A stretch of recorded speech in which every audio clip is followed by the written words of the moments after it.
Hi అండి అందరికీ. Last వీడియోలో చెప్పాను కదా వినాయక చవితికి మేమైతే ఉభయం ఇస్తున్నాము, ప్రసాదాలన్నీ రెడీ చేస్తున్నాం అనేసి.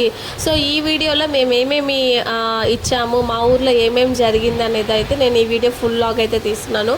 మొత్తం 4 minutes అయితే ఉండబోతుంది. ఇవైతే మేము ఇచ్చిన ప్రసాదాలు అనమాట. గుగ్గుళ్ళు, అలాగే రవ్వ లడ్డు, పులిహోర. లాస్ట్ వీడియో కన్నా చూసుంటే మీకు తెలుసుంటుంది. దీన్ని ప్రిపరేషన్ కూడా మా ఇంట్లోనే మేమే చేసాము. మా ఫ్యామిలీ మెంబర్స్ అందరం కలిసే చేసామన్నమాట. మేము ప్రతి సంవత్సరం ఇస్తామన్నమాట. ఇది మా ఆనవాయితీ. ఎందుకంటే దేవుడు బొమ్మ పెట్టిన ప్రతిసారి 3వ రోజు కానీ 2వ రోజు కానీ మా ఇంట్లోంచి ప్రసాదం అయితే వెళ్తుంది. సో ఇదైతే మా ఊరి వినాయకుడు అనమాట. చాలా చాలా అంటే చాలా బాగున్నారు. ఇంకా మా అమ్మ మా నాన్న పూజలు అయితే స్టార్ట్ చేశారు.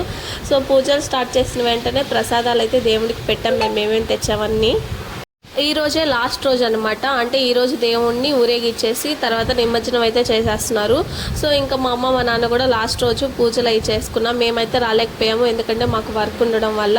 సో మా నాన్న అయితే అన్ని వీడియోస్ తీసి నాకైతే పంపించారు. ఇదైతే మా ఊరు, చాలా చాలా బాగుంటుంది. ఇది పల్లెటూరు. ఇలాంటి ఫెస్టివల్స్ అప్పుడు అందరూ చూసారా ఎలాగ అసెంబుల్ అయ్యారు.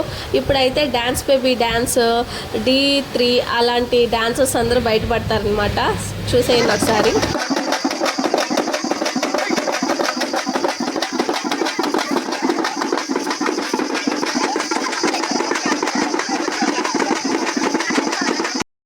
మీ ఊర్లో కూడా ఉట్టి కొడతారా? అయితే ఇలాంటి డ్యాన్స్ బేబీ డ్యాన్స్ వాళ్ళు కూడా మీ ఊర్లో కూడా ఉండుంటారా? అయితే ఇలాంటివన్నీ నాకైతే కామెంట్ బాక్స్లో చెప్పండి. ఇక మన ప్రసాదాలన్నీ అందరికైతే పంచడం అయితే స్టార్ట్ చేసాము. అందరికైతే చాలా చాలా బాగా నచ్చాయంట మా అమ్మ చెప్తుంది. ఎందుకంటే మా అమ్మ ప్రతిసారి మా అమ్మ ప్రసాదం కోసం అందరూ వెయిట్ చేస్తుంటారు.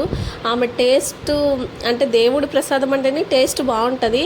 ఇంకా మా అమ్మ అయితే అన్నీ కరెక్ట్గా ఉన్నాయా లేదా అని చెప్పేసి ముందుగా ఒక 3 days నుంచి ప్రిపరేషన్ అయితే స్టార్ట్ చేసుకుంటుంది. సో మనం పెట్టినప్పుడు నలుగురికి అది మంచిగా అనిపించాలి. అలా తక్కువలో పెట్టేయడం, ఏదో పెట్టాలి కదా అని పెట్టడం అలా అయితే చేయదు.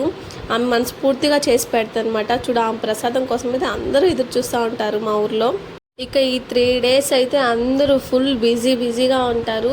సో ఫైనల్గా మన ప్రసాదాలు పంచేయడం, అలాగే ఉట్టి కొట్టేయడం, ఈ 3 days అన్నదానాలు, పూజలు అన్నీ అయిపోయాయి. ఫైనల్ డే అయితే వచ్చేసింది. మనకి చాలా బాధ అనిపించినా ఇది మాత్రం ఫైనల్గా మనం చేయాల్సిందే. అదే మన గణేశుని నిమజ్జనము. సో ఇప్పటి వరకు వీడియోని కానీ మీరు చూసినట్లయితే మీకు నచ్చుంటే ప్లీజ్ ఒక లైక్ చేయండి, అలాగే సబ్స్క్రైబ్ చేసుకోండి. సో దానివల్ల నాకు ఇంకా చాలా బూస్టప్ వస్తుంది, చాలా వీడియోస్ తీయాలి. ఫైనల్లీ మన గణేషుని అయితే నిమజ్జనం చేశారు. సో ఇంకా అందరూ జై బోలో గణేష్ మహారాజ్కి జై అని చెప్పేసి కామెంట్ బాక్స్లో కామెంట్ చేసేయండి.